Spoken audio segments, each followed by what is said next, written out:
To see some real advanced, difficult kicks, stick till the end of the video, guys. There's no such thing as an easy, powerful kick. That said, there is such thing as the easiest power kick, and that's this one right here, the famous, most looked up roundhouse kick.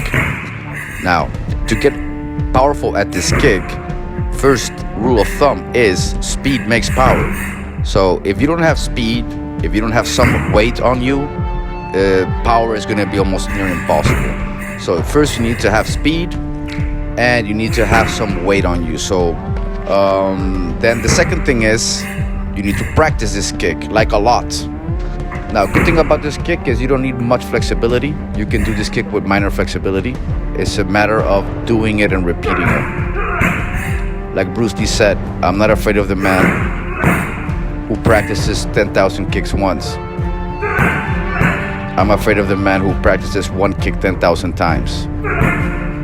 By his own words, Bruce Lee would be afraid of him. Make sure you guys pivot the standing foot when you take off with this kick. A good tip also is to bring your shoulders in together with the kick. So don't leave your shoulders behind, guys. That'll limit your power. Your shoulders should move even before your leg. You should really throw all your body into that other side of your body. Till the next video, guys. Catch you later.